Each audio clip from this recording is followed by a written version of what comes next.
staying grounded in the midst of it all. Then came the breakthrough. A morning like any other, the sun streaming through the windows, the smell of coffee filling the air. Dad was sitting at the kitchen table, a faint smile on his face. "I think I'm getting stronger," he said, his voice steady. It was a small victory, but it felt monumental. The road ahead was still long, but it was no longer insurmountable. The practice of Stoicism had become more than just a tool. It was a way of life, a lens through which to view the world. The obstacles weren't just challenges to overcome, they were opportunities to grow. The overthinking wasn't just a burden to bear, it was a teacher, showing where the work needed to be done. But just as the storm seemed to be passing, another wave hit. A letter arrived in the mail, the kind that no one wants to receive.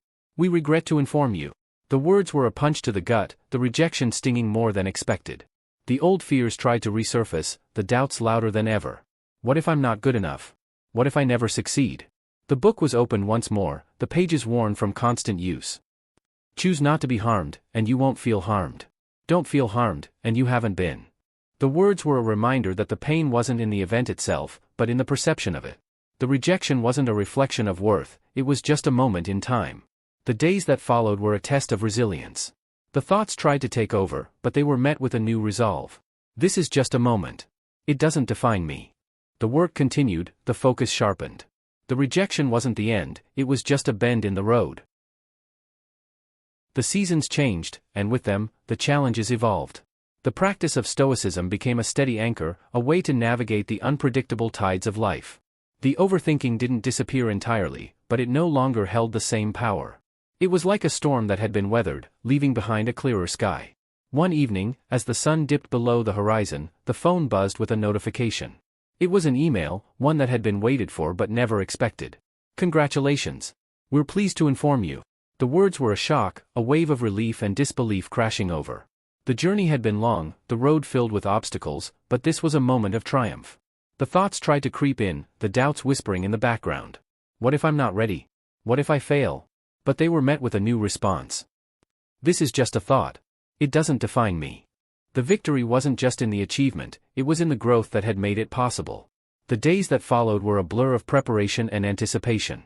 The old fears tried to resurface, but they were met with a new resilience. I can't control the outcome, but I can control my effort. The work was done, the focus sharpened. The moment arrived, and it was everything it needed to be. But life, as always, had more lessons to teach. A friend reached out, their voice heavy with despair. "I don't know what to do. I feel like I'm drowning." The words were a mirror, reflecting a familiar struggle. The overthinking, the doubts, the fear, it was all there, just beneath the surface. The book was opened once more, the pages turned to a passage that had been read countless times. When you wake up in the morning, tell yourself, the people I deal with today will be meddling, ungrateful, arrogant, dishonest, jealous, and surly. They are like this because they can't tell good from evil. But I have seen the beauty of good, and the ugliness of evil, and have recognized that the wrongdoer has a nature related to my own.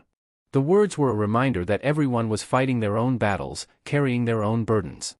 The friend's struggle wasn't just theirs, it was a reflection of the human condition. The response wasn't to fix or solve, but to listen and understand. You're not alone. I've been there too. The conversation was a turning point, not just for the friend, but for the journey itself. The practice of Stoicism wasn't just about personal growth, it was about connection, about understanding that the struggles were universal. The overthinking, the doubts, the fears, they were part of the human experience. The days turned into weeks, and the practice deepened. The book was no longer just a tool, it was a companion, a guide through the ups and downs. The thoughts still came, but they were no longer the enemy. They were just thoughts, fleeting and impermanent. The real victory was in the awareness, in the ability to observe without being consumed. Then came the final test. A moment of stillness, a rare pause in the chaos. The room was quiet, the air calm. The thoughts tried to creep in, but they were met with a new response. This is just a moment. It doesn't define me. The practice had become second nature, a way of being that transcended the struggles. The journey wasn't over, but it had reached a new chapter. The overthinking no longer ruled, it was just a part of the story. The Stoic principles had become a way of life, a lens through which to view the world. The obstacles weren't just challenges to overcome, they were opportunities to grow. The overthinking wasn't just a burden to bear, it was a teacher, showing where the work needed to be done. As the sun set on another day, the book was placed back on the shelf. The pages were worn, the cover frayed, but the words inside were as powerful as ever. The journey had been long, the road filled with twists and turns, but it had led to a place of peace. The overthinking hadn't disappeared, but it no longer held the same power. It was just a thought, passing through. And in that moment, there was clarity. The Stoic hack wasn't about silencing the mind, it was about understanding it. The thoughts weren't the enemy, they were just thoughts. The real victory was in the awareness, in the ability to observe without being consumed. The journey wasn't over, but it had reached a new chapter. The overthinking no longer ruled, it was just a part of the story. The Stoic principles had become a way of life, a lens through which to view the world. The obstacles weren't just challenges to overcome, they were opportunities to grow. The overthinking wasn't just a burden to bear, it was a teacher, showing where the work needed to be done. And in that moment, there was peace.